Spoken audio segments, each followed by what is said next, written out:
मित्रांनो, सर्वांना जय जिजाऊ. मराठा लग्नाक्षताकडे सातत्यानं दिवसभरात 10-15 फोन तरी येतात. मग ते वेगवेगळ्या कारणासाठी असतात, की काही जे काही फोन असतात तर तुम्ही लग्न जुळवता का? काही जे फोन असतात तर ते तुमचा अनाथ आश्रम कुठे आहे? तुम्ही अनाथ आश्रमातील मुलींची स्थळं तुमच्याकडे आहेत का? काही फोन असे असतात, की तुमच्याकडे गरीब घरच्या मुली, कमी शिकलेल्या मुली किंवा अशा मुलींची स्थळं आहेत का? आणि याच्यातला एक सगळ्यात महत्वाचा जो काही प्रश्न आहे प्रामुख्यानं, तर तो म्हणजे तुम्ही लग्न जुळवता का?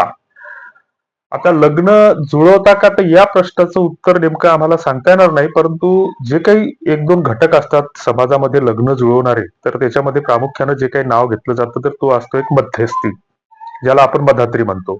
मग हा मध्यस्थी मधात्री कुठला असतो, तर तो तुमच्या आमच्यातलाच कोणीतरी असतो, की म्हणजे आपल्या समाजामध्ये जी काही आपली नात्या गोत्याची जी काही साखळी तयार होते, तर ही नाती वेगवेगळ्या प्रकारची असतात. मग तुमची काही नाती रक्ताची असतात, काही विचाराची असतात, काही सहवासाची असतात, काही परस्पर संवादाची असतात. आणि मग हे नात्यांची एक आपली जडणघडण गुंफण एक साखळी तयार होत असते. मात्र मग काय होतं, की मग ही नाती जोडत असताना किंवा याची साखळी तयार होत असताना बरीच नाती ही प्रासंगिक स्वरूपाची असतात, म्हणजे काही तात्पुरती असतात. तर काही ही जन्मभरासाठी साथ देणारी असतात. मग त्याच्यामध्ये जी आपण ज्याला रक्ताची नाती म्हणतो. त्याच्यानंतर आपली काही मित्रत्वाची नाती असतात. तर मग ह्या नात्या गोत्यातली मंडळी जी असते, तर मध्यस्थ हा असा विशिष्ट कुठला तरी लेबल घेऊन जन्माला आलेला नसतो. तो तुमच्या आमच्यातलाच कोणीतरी असतो. मग कोण असतो? एखाद्या मामाचा मुलगा असेल, चुलत मामा असेल, लांबचा मावसा असेल, एखादा मित्र असेल, एखादा मुळकीचा वेगळ्या जातीचा पण असेल, की त्याची आणि आपली जात एक नाही, पण तो आपल्याला स्थळ सुचवतो, की आमच्या गावात अशी अशी मुलगी आहे. मग तो कुठेतरी आपल्याला सुचवणीचं काम करतो. याला आपण मध्यस्थ म्हणतो. आणि हा एक अतिशय पारंपरिक स्वरूपाचा एक अतिशय स्ट्रॉंग दुवा होता, की पूर्वीच्या काळी काय व्हायचं, की दळणवळणाची फारशी साधनं नव्हती आणि लग्न कार्याच्या निमित्ताने आपण गावखेड्यामध्ये जायचो आणि गावखेड्यामध्ये गेल्याच्या नंतर तिथं काय व्हायचं, की एखादा छोटासा कार्यक्रम असायचा लग्नाचा कशाचा तरी, आणि त्या ठिकाणी एखादी मुलगी मुलगा आपल्या नजरेत भरायचा आणि आपण मग त्याचं चौकशी करायचो. मग आपल्या डोक्यामध्ये यायचं, की अरे हा आपल्या अमुकजीच्या मुलासाठी ही मुलगी चालू शकते, या मुलीसाठी हे वर चालू शकतो. आणि मग तिथून ते विचारचक्र सुरू व्हायचं आणि आपण एकमेकांसोबत बोलणी करायचो. फक्त काड्या पुढे सरकवल्यासारखं आपण ते एक बोलणीची लिंक लावून द्यायचो आणि त्याच्यातून मग ते लग्न जुळायचं आणि मग मध्यस्थ त्याच्यासाठी कुठेतरी पुढाकार घ्यायचा. मग पुढाकार घेत असताना मध्यस्थांची जी काही भूमिका असायची ती महत्वाची भूमिका याच्यासाठी ठरायची, की केवळ स्थळ दाखवणं एवढ्या पुरताच तो मध्यस्थ मर्यादित नसायचा. तर मग त्याच्यामध्ये काय व्हायचं, की बऱ्याचदा 20-30 वर्ष आधी ज्या काही सोयरीकी चालायच्या तर 2-2, 3-3, 8-8 दिवस चालायच्या. हे काय व्हायचं, की बैठकीमध्ये पाहुणे बसलेली असायची आणि हे लग्न आपण ज्याला संस्कार म्हणतो, तर फार खूप वर्षापासून त्याला संस्कार म्हणून आपण कुठल्याच अंगाने ठेवलेलं नाही. त्याच्यामध्ये व्यवहार व्हायचे. त्याच्या आधी व्यवहार व्हायचे, कारण मुलाचा हुंडा ठरवला जायचा. 11 लाख, 21 लाख, 5 लाख, 7 लाख जे काय असेल त्या ऐपतेप्रमाणे आपल्या सामाजिक वर्गवारीप्रमाणे तो हुंडा ठरवला जायचा. मग त्याच्यामध्ये काय व्हायचं, की मग बैठकीमध्ये पाहुणे रावणे बसले, की मग त्याच्यात चर्चा चालायची. आमचा नवरदेव 11 लाखाचा आहे, असं तसं ती बोलणी चालायची. जुनी माणसं असायची. त्याच्यानंतर बऱ्याचदा लघुशंकेच्या म्हणजे लघवीच्या निमित्ताने ही माणसं तीनदा तीनदा त्या बैठकीतून उठून बाहेर जायची, काहीतरी कानाला लागून एकमेकांच्या बोलायची आणि नंतर त्याचं डिक्लेरेशन व्हायचं आणि सुपारी फोडून त्याचं मग घोषणा केली जायची, की हे लग्न जुळलं. मग त्याच्यातून ते पाहुणकी किंवा कुंकवाचा साक्षगंधाचा कार्यक्रम करून जसं आपण एखाद्या सौद्यामध्ये व्यवहारामध्ये इसार चिठ्ठी करतो त्या पद्धतीने तो व्यवहार पूर्ण व्हायचा. परंतु आपण अलीकडच्या काळामध्ये काय केलं, की तो मध्यस्थ मारून टाकला. म्हणजे त्याचा गळाच दाबला आपण. की गळा दाबला याच्या शब्दाबद्दल कुणाला काही आक्षेप वाटत असेल किंवा अतिशयोक्ती वाटू शकते. परंतु आपण काय केलं, की लग्नाच्या कार्यामध्ये जो काही मध्यस्थ असतो, तो स्वतःच्या म्हशीला खुट्याला बांधून त्याला पाणी पाजायचं राहतं, परंतु तो आपल्या लग्न कार्यासाठी धाव घेतो. तर त्याला आपण कुठंच विचारलं नाही. लग्नाच्या कार्यक्रमामध्ये स्टेजवर आपण दुसऱ्याचे सत्कार करत बसलो. अगदी ज्यांनी आपलं गाव लुटून खाल्लं अशा ग्रामपंचायतच्या सदस्यापासून तर स्थानिक आमदारा मंत्र्यापर्यंत त्या लोकांचे सत्कार करत बसलो. आणि एखादा चांगला भारी वजनदार राजकीय क्षेत्रातला व्यक्ती आपल्या लग्नाला आला म्हणजे आपली प्रतिष्ठा वाढती. हा सगळ्यात मोठा गैरसमज अलीकडच्या काळामध्ये आपण समाजाने करून ठेवलेला आहे, की आपल्या कुटुंबातील एखादा करता मुलगा फाशी घेऊन मरतो आणि त्याचा आपण तिथं उत्सव म्हणजे बाजार भरवतो कुठं, स्मशानात सावडण्याच्या दिवशी, की कर्तृत्ववान गुणवान, अरे तो फाशी घेऊन गेला. फाशी घेऊन जाणाऱ्या जो काही आयुष्य जगत असताना जी काही संकट येत असतात, तर त्या संकटाशी दोन हात करण्याऐवजी तो जर शॉर्टकट म्हणून फाशी घेऊन लटकत असेल आणि त्याचा जर आपण तिथे उदो उदो करत असेल तर ही कुठेतरी चुकीचं आहे असं आम्हाला वाटतं. तुमचं मत वेगळं असू शकतं. आणि त्याही ठिकाणी आपण भाषणाची एक लंबी लचक यादी तर करतो आणि त्या ठिकाणी अभिमानानं सांगतो की या ठिकाणी सामाजिक, राजकीय, शैक्षणिक वेगवेगळ्या क्षेत्रातील मान्यवर आलेले आहेत.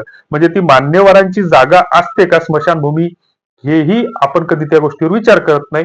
बरं, तिथं पुन्हा आणखीन त्या आध्यात्मिक क्षेत्रातले बुवा महाराज पण येतात आणि ते पण जो ज्यांचा वारकऱ्यांचा पिंड असतो ते तिथं संस्कृतचे मंत्र म्हणतात. कशासाठी म्हणतात, काय म्हणतात, त्याच्यातलं आम्हाला काही जास्त कळत नाही, पण ती तज्ञ लोक असतात. आम्ही त्यांच्या नादाला लागायला म्हणजे दोन हात तर लांबच राहिलेलं बरं. कारण वारकरी संप्रदायाचा आणि सनातनींचा कुठेही काहीही संबंध येत नाही. त्यांची वाट वेगळी आहे, यांची वाट वेगळी आहे, असं आमच्या संतांनी सांगितलेलं आहे. बाकी हे आता अलीकडच्या काळामध्ये बरेच आता धार्मिक तज्ञ झालेले आहेत, त्यांच्या डोक्याला डोकं आम्ही लावत नाही. बरं, पसायदान स्मशान ही पवित्र जागा आहे की अपवित्र जागा आहे याच्याबद्दलही अनेक जणांचं दुमत आहे.